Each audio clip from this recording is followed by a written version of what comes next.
সংখ্যালঘু vote bank কবজায় রাখতে মুখ্যমন্ত্রী নিজেকে কাফের নন বলছেন, কটাক্ষ অর্জুন সিং এর। রবিবার 21শে জুলাই ধর্মতলায় শহীদ দিবসের মঞ্চ থেকে মুখ্যমন্ত্রী মমতা বন্দ্যোপাধ্যায় নিজেকে কাফের নন বলে দাবি করছেন।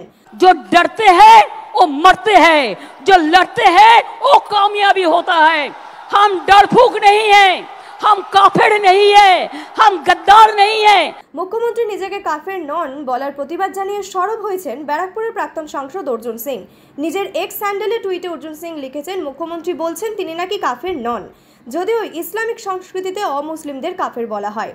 সোমবার জগদ্দলের মজদুর ভবনে সাংবাদিকদের মুখোমুখি প্রাক্তন সাংসদ অর্জুন সিং বলেন, মুখ্যমন্ত্রী বরাবরই ভোট রাজনীতি কিংবা তুষ্টিকরণের রাজনীতিতে বিশ্বাসী। সংখ্যালঘু ভোট ব্যাংক কবজায় রাখতে মুখ্যমন্ত্রী এখন নিজেকে কাফের নন বলছেন। মানে উনি হিন্দু নন কিংবা খ্রিস্টানও নন, উনি আল্লাহকে মানেন, ওনার ভগবান আল্লাহ।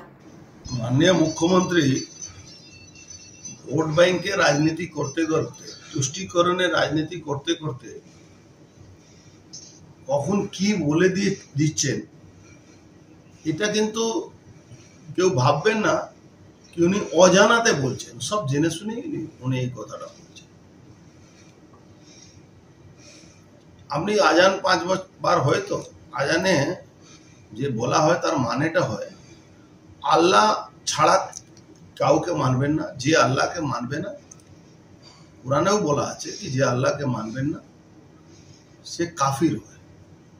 মানে যে আল্লাহ ছাড়া কোনো ধর্মে যে বিশ্বাস করেন তারা সবাই কাফির। কাফির মানে তাকে মেরে দিতে হবে। যারা আল্লাহকে মানবে না তারা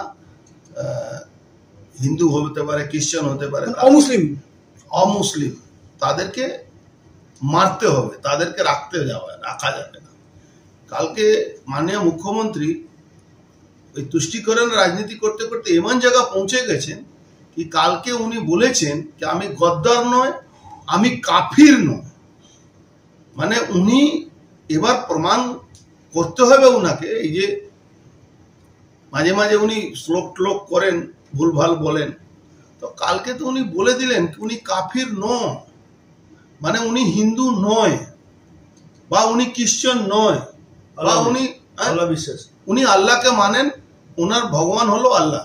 তাহলে ওইসব নাটক করে দরকার কি আছে আমি ব্রাহ্মণ ঘরের লোক, আমি অমুকের লোক, এই বলে তো উনি তো এটা প্রমাণ করে দিয়েছেন। উনি ভোটে রাজনীতি করতে গেলে নিজে ধর্মটাকে উনি বলে দিলেন কি আমি কাফির নয়, মানে আমি হিন্দু নয়।